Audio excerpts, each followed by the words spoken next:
नमस्कार, मैं हूं पवन त्यागी। अरविंद केजरीवाल को आप सुनते हैं कि आए दिन उनको ईडी के सम्मन मिल रहे हैं। दिल्ली शराब घोटाले में अब सम्मन की अति हो चुकी है और 9वां सम्मन भी उन्हें दिया जा चुका है। इसके अलग ईडी ने सम्मन की तामील ना करना यानी सम्मन को अवैध बताकर ईडी के सम्मन पर जांच में शामिल ना होने को लेकर अलग से 2 केस दर्ज कराए, जिसमें एक में अरविंद केजरीवाल को राउज एवेन्यू कोर्ट से निजी मुचलके पे छोड़ते हुए राहत दे दी कि भाई इसकी सुनवाई आगे की जाएगी, लेकिन आपको व्यक्तिगत रूप से इस ईडी के सम्मन के ना आने पर जो सजा होती उसमें व्यक्तिगत पेशी से छूट दी जा सकती है। लेकिन अब आपको बता रहा हूं कि अरविंद केजरीवाल को भले ही दिल्ली के शराब घोटाले में कोई सबूत ना हो और वो छूट सकते हैं, मुझे नहीं पता उसमें क्या होगा। ईडी के पास जैसा कि जानकारी है कि सबूत हैं, लेकिन अब अरविंद केजरीवाल एक बड़े मामले में फंसने वाले हैं और उसमें इनको आजीवन कारावास भी हो सकता है। जी हां, आपको बता रहा हूं कि इस खबर को कहीं दबा दिया गया, क्योंकि ये खबर अभी ठंडे बस्ते में इसलिए चली गई क्योंकि कोर्ट ने स्टे दे रखा है और मामला है देशद्रोह का, सेना में विद्रोह कराने का। इस मामले को लेकर 2019 में एक रिटायर आईएएस अधिकारी ने यह रिपोर्ट दर्ज कराई थी पठानकोट में कि अरविंद केजरीवाल ने चुनाव के दौरान ट्वीट किया था, आज तो वो एक्स हो गया है, ट्वीट किया था और ट्वीट करके अरविंद केजरीवाल ने यह लिखा था कि जो पुलवामा अटैक हुआ वो मोदी की वजह से हुआ है और इसलिए सेना को सड़कों पर उतर आना चाहिए और इस मोदी को सत्ता से हटा देना चाहिए। इस तरह का पोस्ट लिखना, सेना को विद्रोह करने के लिए कहना, यह हमारे संविधान की धारा 131 के तहत अपराध है और यह राजद्रोह है। यह अगर इस तरह का कोई काम करता है कि सेना में विद्रोह करा रहा है, इसके लिए धारा 131 है। हालांकि जो राष्ट्रद्रोह की धारा है यानी देशद्रोह वो 124A है, तो दोनों धाराओं में एफआईआर दर्ज कराई गई, कोर्ट में केस गया और पठानकोट की केस में जब इसकी सुनवाई हुई तो आपको बताएं कि इसको चुनौती दी गई हाई कोर्ट में। और उस समय आपको याद होगा कि धारा 124 को लेकर सुप्रीम कोर्ट में एक एप्लीकेशन डली थी कि धारा 124 यानी राष्ट्रद्रोह की धारा 124A का दुरुपयोग हो रहा है और सुप्रीम कोर्ट इसका संज्ञान ले कि जिस तरह से मनीष कश्यप आपने देखा था, बिहार का एक पत्रकार है, उसको भी पकड़कर जेल में डाल दिया, जिसको देखो ये धारा का उपयोग हो रहा था, तो कोर्ट में इस बात का संज्ञान लिया गया और उस समय सुप्रीम कोर्ट ने स्टे कर दिया था और उन्होंने कहा कि देश के अंदर जितने भी राष्ट्रद्रोह के केस चल रहे हैं उन सब पर तब तक सुनवाई नहीं हो सकती जब तक इस पर केंद्र सरकार अलग से कोई कानून ना लाए ताकि इसका दुरुपयोग ना हो। और उसके बाद आप जान रहे हैं कि मोदी सरकार भारतीय दंड संहिता, भारतीय न्याय संहिता लेकर के आई, उसमें ये जो देशद्रोह है इसके लिए धारा 124 को हटा करके और उसकी जगह जो आपको बताएं कि नया केस धारा डाली है वो है 152 धारा में वो चीजें लिखी हैं कि अगर कोई सेना में विद्रोह कराता है, अगर कोई देश के विरुद्ध कोई वीडियो पोस्ट डालता है, यदि देशद्रोह के कोई देश को नुकसान पहुंचाने वाला कोई पोस्ट लिखता है, कई सारे उसमें डेफिनेशन है। यानी जो राष्ट्रद्रोह की धारा थी 124A उसी को नया प्रारूप दे दिया है और उसमें कुछ चीजें ऐड कर दी हैं जो 124A में ऐड नहीं थी, क्योंकि उस समय मोबाइल फोन नहीं थे, उस समय सोशल मीडिया नहीं था, तो सोशल मीडिया उसमें एक्ट नहीं था। और इसीलिए आपको बता दूं कि आपने देखा होगा कि जेएनयू में टुकड़े टुकड़े गैंग जो है उसकी वीडियो रिकॉर्डिंग थी मोबाइल फोन की और उसको आधार मानते हुए जब मामला सुप्रीम कोर्ट तक में पहुंचा तो सुप्रीम कोर्ट ने कहा भाई हम इसको नहीं मानते, क्योंकि संविधान में नहीं लिखा था। और ये 1960 का एक केस था, उसका हवाला दिया गया था और 1960 में आप जानते हैं ना तो मोबाइल फोन था ना सोशल मीडिया था और इसलिए सुप्रीम कोर्ट की गाइडलाइन के कारण यह स्टे लगा हुआ है पूरे देश में जितने भी 124A यानी राष्ट्रद्रोह के केस चल रहे हैं।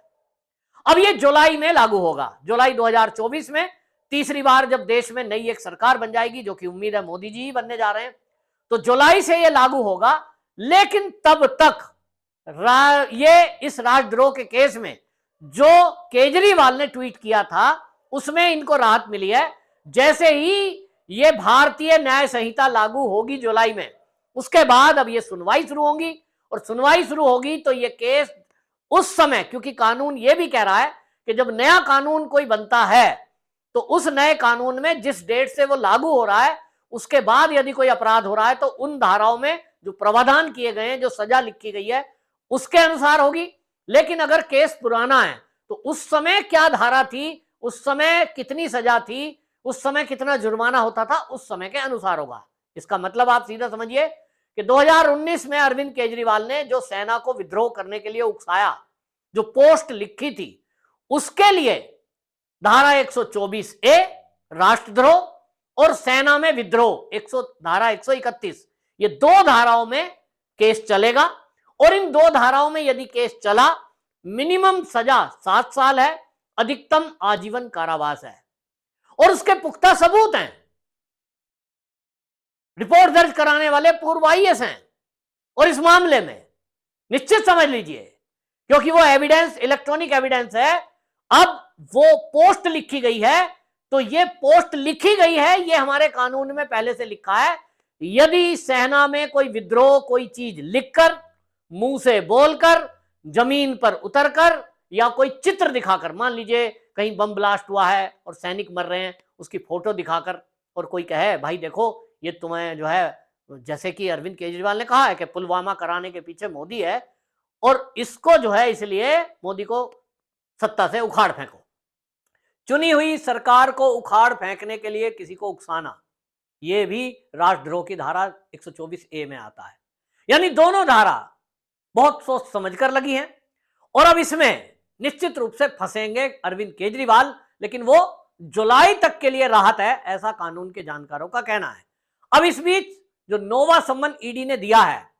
इस ईडी के सम्मन पर यह भी समझ लें, आतिशी मारलेना ने प्रेस कॉन्फ्रेंस करके बड़ी सफाई से यह कह दिया, देखो जी कोर्ट ने राहत दे दी है, नीचे मुचलके पर छोड़ दिया है और इसलिए जो है अभी तक अरविंद केजरीवाल को जबरदस्ती जेल में डालने की बात की जा रही है, सम्मन पे सम्मन दिए जा रहे हैं, सम्मन तो अवैध है।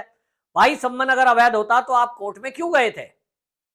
कोर्ट में जो ईडी ने केस 2 डाले हैं वो तो इसलिए डाले ना कि हम सम्मन दे रहे हैं और अरविंद केजरीवाल हमारे सम्मन पर नहीं आ रहे हैं, जबकि पीएमएलए एक्ट जो है वो ये कहता है कि यदि ईडी के सम्मन के आधार पर कोई उनके ऑफिस में नहीं जाता है, उनके बुलाने पर जांच में सहयोग नहीं करता है, तो उसको 1 महीने की सजा है। और वो जो 1 महीने की सजा है उस पर जमानत मिली है, सुनवाई अभी बाकी है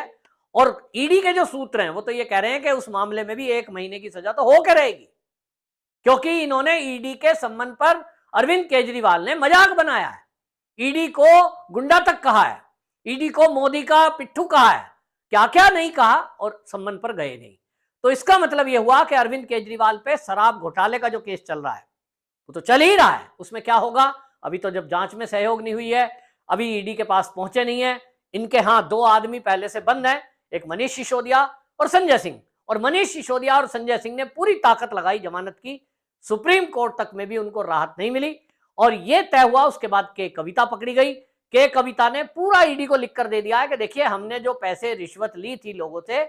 और जिसके कारण हमारे जो साउथ लॉबी है उसको शराब का ठेका मिला, उसका पैसा हमने कहां खर्च किया,